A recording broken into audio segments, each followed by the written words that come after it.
I remember him getting down off of his loader and saying, "Hey, look, I'm on my third wife. I'm never home. I don't know who my kids are. I chased this trade around my whole life. I'm going to fire you if you're not going to school." And that Wow. really hit home. And Welcome to Success Unleashed, Beyond the Job Site, the only podcast created to help contractors win in business and in life. And now your host, Gerritt Bake. All right, welcome back to the Success Unleashed podcast. We got another special guest for you today. This is kind of funny. We were talking before we hit the record button, and I said, "Tell me a little bit about your background." He said, "Farm boy, farm kid." And I was like, "Okay, that explains a lot," but in a good way, right? So he's originally from Utah, born and raised, still lives here in Utah. Grew up in the farm, and we'll talk a little bit about that. But he didn't start in the contracting space, although he's been around it for most of his life. He actually started climbing the corporate ladder, as we like to say, right? A job in corporate America.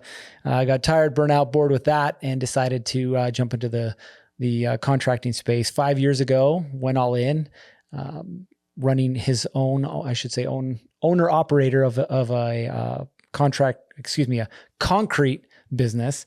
He's flipped over a dozen properties. He's now the owner operator of a kitchen remodeling company and a multifamily investor. He is my friend, and I got to come up with a nickname for you, Justin. just Garrett's biggest fan. No. He's a great guy, but Justin Nesson. Justin, thank you for making some time to be on the show today. You bet. Thanks, Gerritt. Thanks for having me. Well, you have a really unique path into construction, right? Most of the guys start off in the trades, or they start working for their dad or their uncle or somebody, and then they eventually venture out on their own, kind of a thing. You came at it from a different perspective, right? You didn't ever really have the tool belt on, although you have done work over the years. You brought your background in understanding teams and structure and organization from corporate America into it, right? Yeah. So talk to me about that. Like, you're in corporate America, you're clocking in, clocking out, doing your job, and all of a sudden you get this itch. Like, what made you decide to get into contracting?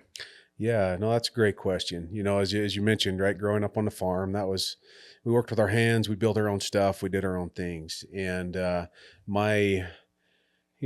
a small town, kind of that limited setting where we was at of, hey, we're gonna work hard and eventually be able to die with a little money in our pocket. Mindset translated into, I can work with my hands and do well. And I found welding. I was a welder and ended up with an opportunity for a welding engineering scholarship into school. So that was kind of my ticket into going to college. And I remember I was working and I'm getting way back here, sorry, but I was working in a rock crushing crew. I was a guy shoveling out from underneath belts.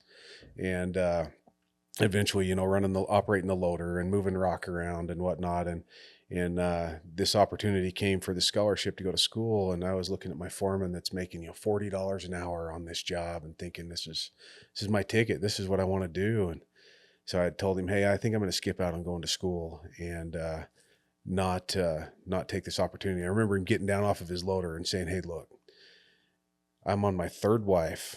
I'm never home. I don't know who my kids are. I chased this trade around my whole life. I'm going to fire you if you're not going to school. Wow. And that really hit home. And, I look back at that, one of those pivotal moments, right? There's many throughout my life, but from there, went to college, welding engineering, was a welder, had an opportunity to train other welders in corporate America as I worked for big companies. And then just, things started to click and I started to understand opportunities, right? I didn't have to stick with a trade, but what door does this open?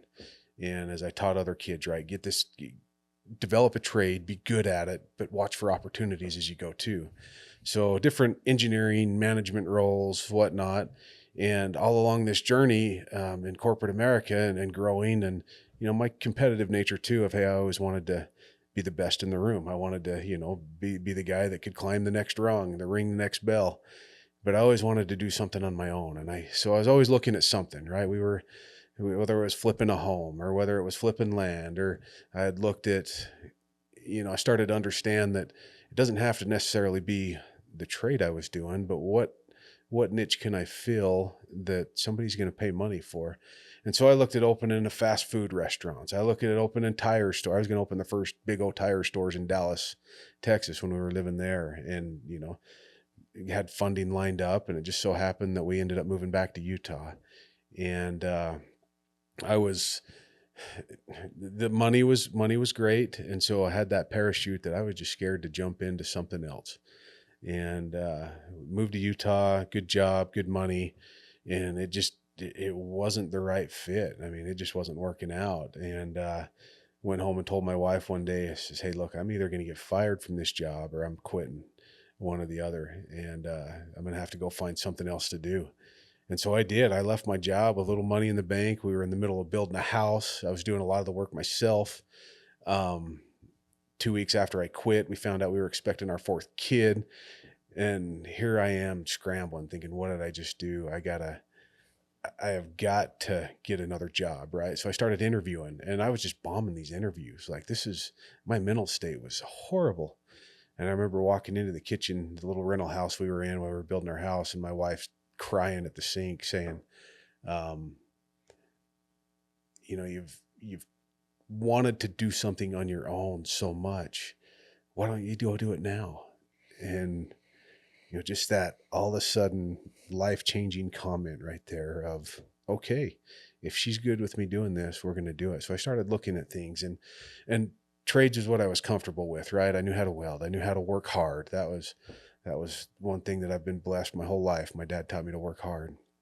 But I started looking at what's a niche and where can I fit? And I started looking at franchises, because that seemed like an easier barrier to entry, lower risk. I could, get up to speed quicker.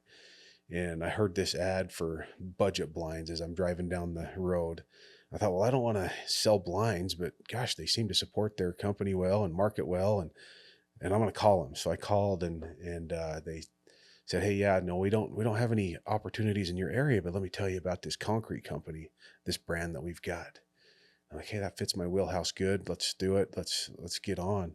And so we got engaged with Concrete Craft, and, just that life-changing opportunity to marry something, that was in my wheelhouse with trades, that I could take my years of business and leadership experience to.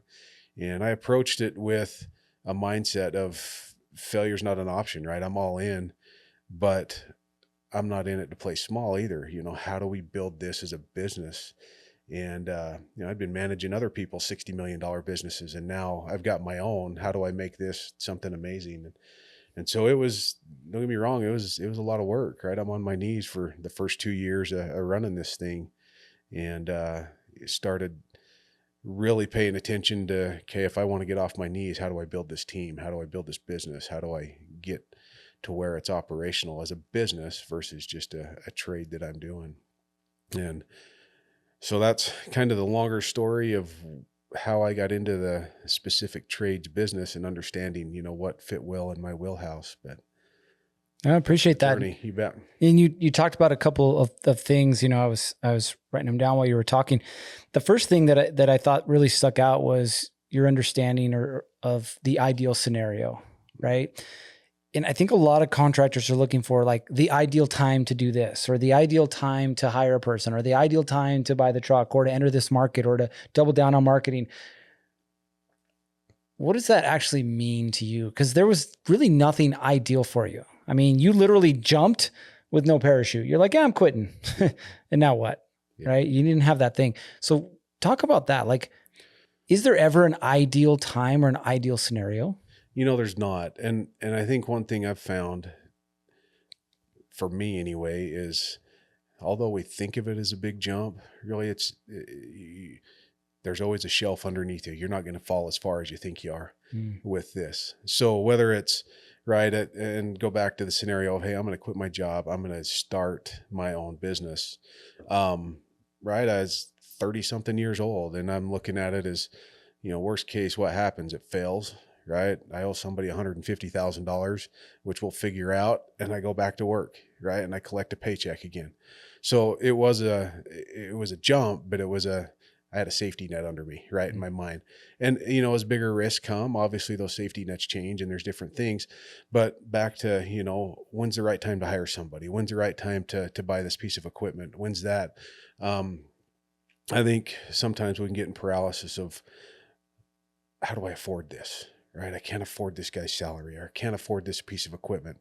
I was flipped it the other way of, okay, what revenue will this addition need to generate in order to not just pay for themselves? You know, I kind of take that pay for out of the equation, but what does that revenue addition look like in our business? Right. And then to me, when I make that decision, it switches my switch of, all right, now I've got to go to work and make sure that this is successful. I can't just lean back and let this, you know, happen. But how do I make sure they're successful, either with the systems, with the ability to execute, with the way that I'm holding them accountable and measuring their results in order for them to produce, not just sit type thing. So, Oh, I like that.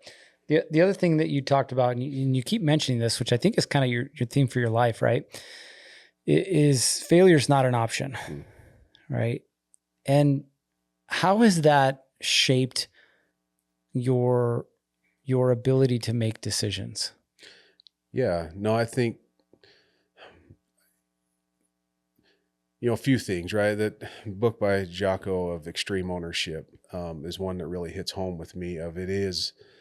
It's not that failure is not an option. It's I own the results, right? If my business sucks, it's not because my customer sucks or my, you know, the rain came or whatever else. It's me, right? And I've got to take ownership of that. And that doesn't mean that I beat myself up off every detail, but it's I own what are we doing to make it happen type thing. And so I guess, and you know, that's part of my problem as well, as I find comfort in the firefighting, problem solving, you know, figuring things out. And I can find comfort in that versus the big vision movement. But it also it helps the flywheel keep moving. And so, you know, having that mindset of, okay, I'm going to dip my toes in and see if it works versus we're burning the boats and it's all in and I can't let my family fail and their lifestyle can't suffer. And this, you know, you get what you focus on. Right. And if I'm focused on here's my comfort lane and I'm going to dip my toes in, this is going to fail every time.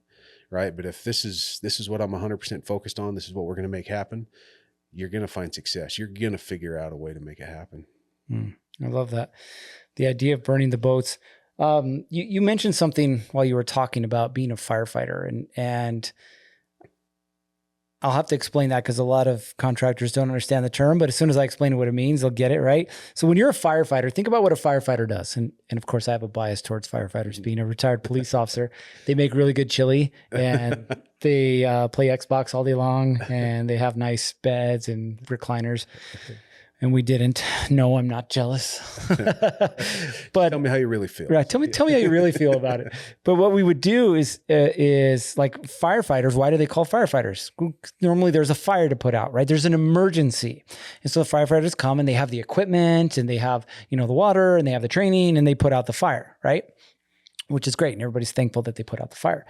But as a business owner, if you're wearing the firefighter hat and you're putting out the fire, what are you not doing? Right? What are you doing to prevent the fires in the first place? What are you doing to make sure the fire doesn't happen again? Right? Why is it that we believe that we have to be the firefighter for the team, right? Another way to look at it is, you know, we like to wear that Superman cape. We all want to be wanted and we get stuck in this, like, my customers, my employees, my suppliers, everybody around the business, if there's a problem, who are they turning to for that solution? Yep. Right? And it's you if you paint yourself as being the firefighter. How are you able to remove yourself from that role of being the firefighter? Yeah. And this might sound a little off base a bit, but what I have found that's helped me the greatest is an investment in my abundance mindset, right? In changing my perception of what is a fire, what is a problem, what is an issue, is it a big deal, is it not? And that's been from my personal development piece, through coaches, books, trainings, other things. And so now being able to look at, okay, problems come up every day, right? That's business, right? You're solving other people's problems, you're solving your problems, and then evaluating those of how do we create systematic processes to continually either eliminate or reduce or solve those problems over and over again. And there's always going to be urgency, right? Back to my mindset of, am I a victim in this scenario? Is it overwhelming me? Do I need to yell and scream at what the situation, or do I step back and look at, okay, how do we resolve this now? Right? How do I help others resolve it to where I'm not solving the problem for them? And then how do we help build systems and processes to not have this in the future? My degree's in welding, manufacturing, engineering, so it was looking at the processes, systems, applications to build a systematic process flow, right? To build things, to execute on things. And so that translates into same thing now of, whether it's my business, whether it's my family, whether it's, my employees, whether it's church calling, whatever it is, of looking at, okay, how do we systematically build this? I was on the phone with my general manager this morning, and we're in a growth mode with kitchen tune-up. And so how do we scale and make sure we don't have things fall through the cracks, but how do we execute on all the work that's coming in? How do we not, overextend and whatnot? And so just talking through of, holy cow, we've got an admin that sits at home, or that's part-time, that works at home. How do we make sure things aren't falling through the cracks? And it's, okay, let's step back. Let's look at what the real opportunity and issue is. And let's talk about a process. Well, what if we implemented something as simple as a 15-minute huddle meeting every day? How does that change our lives? Oh, well, that's phenomenal. Yeah. So looking at that, and sometimes it's not always a big fix either, but how do I help with a system to make problems go away versus how do I always feel that victim mindset of, holy crap, the world's ending. This is happening right now. Nobody's here to help me. I've got to do it all myself. And then that happens again and again and again. So not sure if that answered your question. It did. And you really unpacked a lot in there. And I kind of want to break it down. I want to look at something that I've suffered with for a long time. And I know a lot of contractors do as well. And it's the just wing it mentality, right? No plan, no nothing. It's just like Leroy Jenkins, here we go, right? We're just running in and we'll figure it out, right? What have you seen being the difference between having a plan ahead of time and then just winging it? Yeah. Had this conversation a bit this morning too of, as a contractor, right, we're looked at as, hey, we're the expert in everything. Well, a lot of that expertise comes with time, right? I'm 5 years into this. I'm not the expert in everything that comes up. And so there's a little bit of, okay, I've got an opportunity comes, I'm going to say yes. And then I got to figure out how to do it. And then I got to show up and look like I'm the expert that's doing it. And so that planning piece, break it down to the project specific side of, there's still good old fashioned homework. There's research. There's, contacting those that understand how to do it better than you and building that plan to go out and make something happen and be successful. But I do feel, I get real anxious when I don't have a good plan of where we're heading, right? Whether that's a chart of what projects are coming up, a flow of what's got to happen with each client and clientele, even as far, granular and back as with Kitchen Tune-Up, we have what we call our playbook, right? So, hey, if I've got to order these knobs and handles, how do I write down this process so that I can hand it off to somebody else? If I hire somebody new tomorrow and I can hand them this process to say, hey, order my knobs and handles, it's not an overwhelming task each time. And then on our bigger things. So to me, I find security in a plan, right? And that doesn't mean that every detail has to be hammered out, but a good plan. Back to my corporate America world, I've managed big dragline outages, mining equipment outages. So we'd have 60, 80 people for 30 to 60 days overhauling a machine when we shut the mine down. And our months up to that project was getting the people that needed to be involved, the superintendents, the subcontractors, the whatever, the experts in a room, and let's build a plan of what's going to happen. What steps need to happen first, second, third, what products do we need to get ordered where? And so when you hit the ground, it executes. You know, you're going to be fixing things in the moment, but without that plan, what's that saying? If you don't plan to succeed, you succeed to fail, or whatever it is. You plan to fail. So. Yeah, no, that's very true. And it's interesting, right? Because if you think about the contracting space, it all revolves around having a plan, right? Like if I'm doing an addition, I got a plan. If I'm doing electrical, I got a plan. If I'm doing plumbing, I got a plan, right?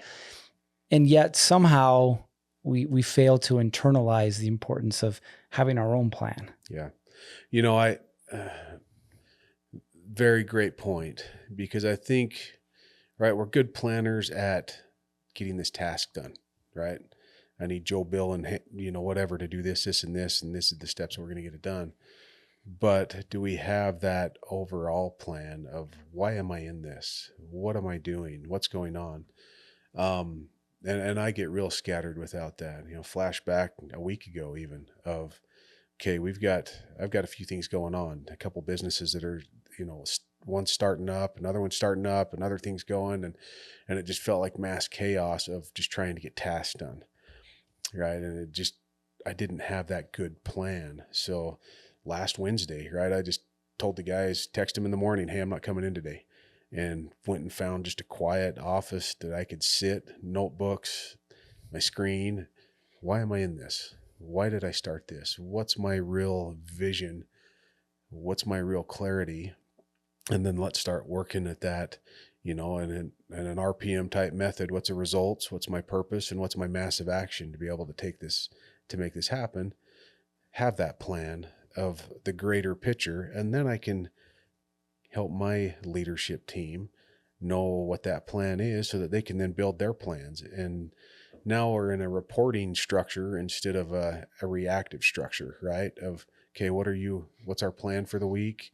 Report back to me how that's getting done versus, hey, are you brushing your teeth? Hey, did you buy those nails? Hey, did you know, whatever type scenario. So. I like that. And it brings up a lot of interesting points, right? And there's two that I want to kind of look at. The first one, you know, talking about identifying problems versus identifying solutions. And I think it was Dan Martell. A few years ago, I was listening to him, and he made this really interesting point, and I use it now. It's like when you're looking at problems, most people just look at the problem, right? And they're like focused on the problem instead of focusing on what they should be focusing on, which is the solution to the problem, right? And he said the easiest way to do it, and he goes, this is what I tell my people to do, is identify the problem first, right? There's a lot of things that may not be working or happening the way they should, but there's one problem. So what is that one problem?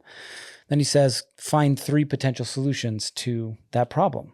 Right. And it seems kind of silly because sometimes we want to gravitate towards one, but what it forces your mind to do is kind of think outside the box. Maybe this one problem or this one solution that I thought was the right solution isn't the best solution.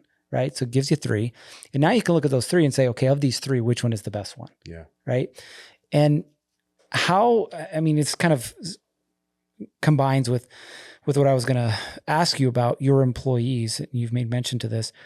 How is it that you've been able to empower your employees to take responsibility over their role? Yeah. So I think, you know, I feel like employees want to succeed, right? They want to do a good job. They don't, I don't know. And it's the quality of people that I try to bring into the organization too, right? I don't think they're there to just screw off and fail. So with that, you know, looking way back to how do I set them up for success? So if it's having that org chart of responsibilities, if it's having that job scope of what's my mind's going blank, right? Having that job description, and then having those clear expectations on that weekly, monthly, consistent basis, but then also giving clarity to, you know, how do they succeed? How do they advance? What does the next level look like for them? And that's hard, right, on an administrative role, because I just want to go fix a problem and move on. But recognizing that I'm only as good as they're able to perform at too. So if I can shut the door and help create the right processes, the right information, and then allow them to go succeed, that solves a lot of problems in our business. And it's hard, right? My personality too is it's tough for me to let go of something, right? I'm going to continue to do it. So there was some learning on my part of, it's okay for this to not be as successful as I would do it right now, if we're learning and progressing and building processes for them to develop and to be those experts in those scenarios.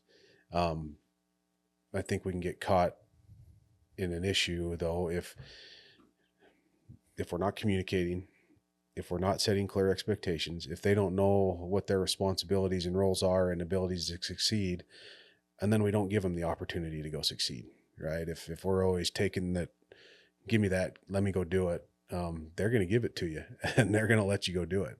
And next thing you know, you're doing it yourself while they're all standing around or gone, one or the other. So. Yeah, that's so true. And one of the things that I like to really hammer home with contractors is employees need three things, right? They need to be educated, right? What are my roles? What are my responsibilities? How do you expect me to do it? They need to be challenged, right? Otherwise, again, they're just going to show up because that's what their expectation is, right? And then the third piece is they need to be rewarded, whether that's monetarily or recognition or something else. It's those three things. And I think one of the biggest transitions that a contractor will ever make is from solopreneur, like I'm the guy, I do sales and marketing, I do the jobs, I do the books, I do this, to really learning how to manage people. Yeah. Now, what was that transition like for you? Yeah, for me, it was, for me, it's an everyday transition, right? Because like many contractors that get into the space, they get in because they're good at their craft, right? They're the best guy out there that can make this happen. They've saw an opportunity to do this on their own, and then they've started to grow this into something to bring other people into it. Oh, we start, what we're extremely good at, right? It might not be what we're extremely good at for the next thing that's needed. And so I've had to really reflect and look at, to get to this next level of what I need to do, who does it? Maybe I don't do it well, right? Or recognize, I guess, let me back up to, there's got to be a recognition, right? Of can I do it or can't I, right? And maybe even if I think I can, I'm not an expert at it. So who does it well? And I've paid for coaching in these spaces to help me get to the next level. I think that's one of the best investments that I make annually, right? Is paying for coaching. I've looked at, okay, how do you read about it? How do maybe I'm not the right guy. And is it really something that I want to do? So, great book, Who Not How, but who do I need to put in place? And I forget what your question was, Gerritt. I'm rambling on here, but that transformational piece of going from, okay, the next level of how do we grow this is recognizing, one, being okay with, maybe I don't have the skill set to make it happen right now, but I know I can, right? And to make that next 2x, 3x, 10x level jump, I've got to do things differently than I'm doing right now. And so that's investing in me, getting the right people around, okay, being okay with looking at my systems, the way that we do things, and adjusting and making those adjustments. That if we keep trying to do it the same way and expect different results, you're never going to make that happen. So. Very true. Very true. I want to switch gears a little bit. We were talking about this a little before we hit the record button. We talked about communication, right? And contractors and communication. And where would you say, as far as like all the issues in the contracting space, where does communication fall? I think it's number one, right? Number one, was venting with my general manager on the way down for kitchen tune-up of, all I want's a contractor that will communicate back to me. Right. And part of the reason that we win business that we do is because we communicate with the customer. We follow up, we show up, we talk to them when there's something bad going on or bad news. It's amazing how many problems people will work through with you if you just communicate with them. No ugly babies get better, right, as you avoid them or kick that can down the road. But I think communication number one, and it's not just with your clients, right? Your suppliers, your employees, your spouse, whatever it is, they're not expecting perfection, but just talk to people. And in that talking process, solutions come, sympathy happens, empathy with the situation. And sometimes, things get resolved in its own way. So, but just communicating, right? As a contractor that's hiring subs, myself, that's the biggest crippling thing to me, being able to provide a solution to my clients at times, is having subs that will communicate back, that will relay information, that will let me know what to plan on and what to do, and then information throughout the project. Okay.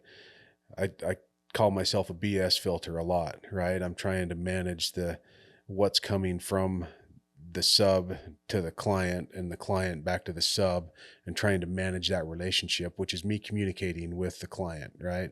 Me getting frustrated and trying to communicate with the sub.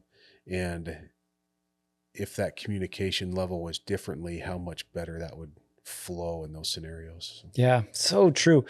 And you bring up again both perspectives, in that not just you with your clients or potential clients, but then also you with the subs that you use, right? And again, if you're a contractor, I want you to pay attention to what he said. It's not that you're not going to struggle with the work, you're not going to struggle with the schedules, you're not going to struggle with the materials or whatever, but there's so many things that can be resolved with clear communication. Yeah. And it's so important, right? So if you're struggling right now with communicating, again, first, you got to accept the fact that you suck at communicating, and your phone starts buzzing, and, it's your cousin John, probably not as important as, the homeowner who you're going to be delayed 2 days and they want to know why. Yeah. Well, just tell them why, be willing to have that conversation. Yeah. And I think, that recognition is a huge part.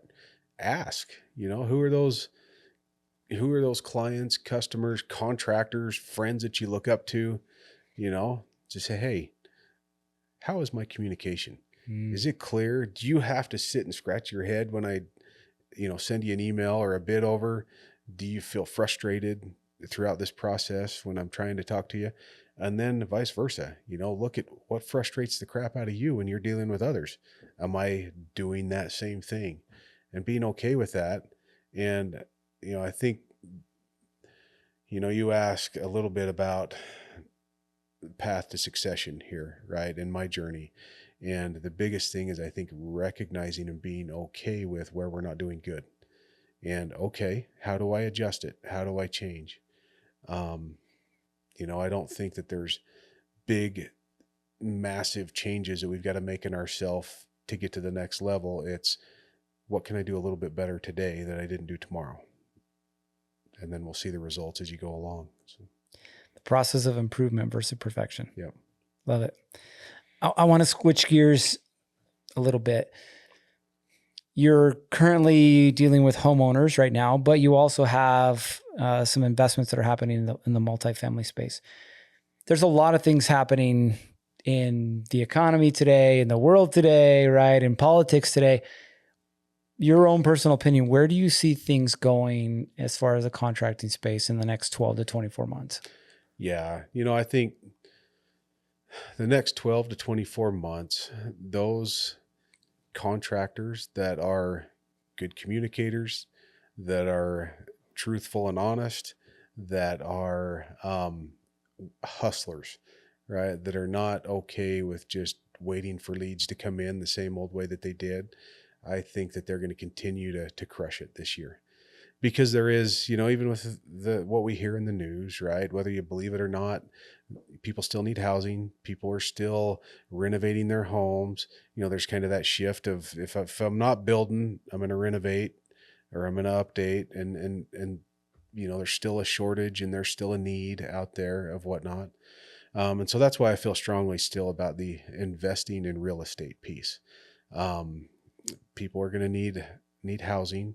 There's still good deals out there. We just be smarter about the deals that we're taking on so that we can find things that make money now versus, the projective hope of making money down the road.